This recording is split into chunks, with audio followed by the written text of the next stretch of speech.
beses na siya naging laman ng mga balita dahil sa mga kontrobersyang kanyang kinasangkutan. Pero marami ang hindi nakakaalam na si Cristina Decena ay may matinding determinasyon pagdating sa pagnenegosyo.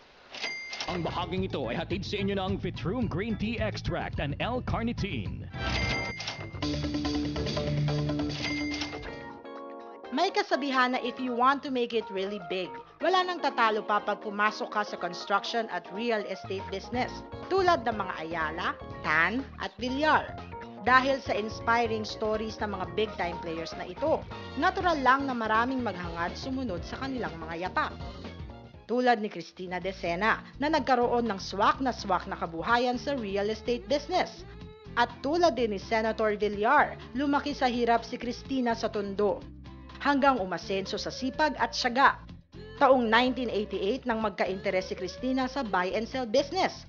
Pero paano nga ba siya umasenso sa ganitong business? Marami hong hindi nakakaalam ng inyong storya. Balita ko po, rags to riches.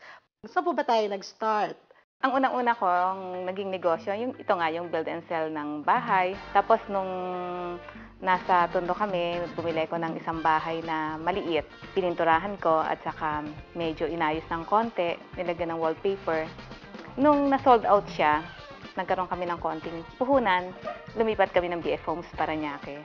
Is this something na maliit pa lang kayo, ayan ang gusto ko, mag-build ng mga bahay?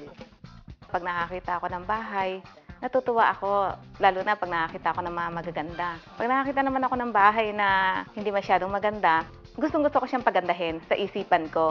Palibasa masaya ako doon sa trabaho ko. Nalilibang ako, nag-e-enjoy ako, nandun yung puso ko. Kaya hindi ko namamalayan, dumadami na pala ng dumadami. Sa kabila ng kanyang tagumpay, nananatiling mapagkumbaba si Cristina. Nais rin niyang i-share ang kanyang blessings. Kaya pagtulong sa kapwa, lalo na sa mga mahihirap, ang pangunahin niyang layunin ngayon sa buhay. Palibasa galing ako sa wala, alam ko yung damdamin ng taong nangangailangan. Laging bukas yung puso ko sa pagtulong kasi ako naman yung blessed, di ba?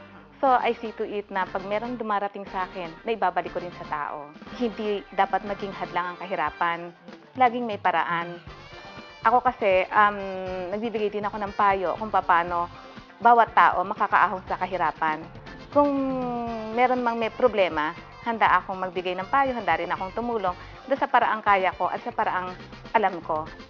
Pinatunayan lang ni Cristina na kapag tayo'y marunong magpahalaga sa kinabukasan at determinadong umunlad, tiyak na maaabot ang tagumpay. Ang bahaging ito ay hatid sa inyo ng Vitrum Green Tea Extract and L-Carnitine.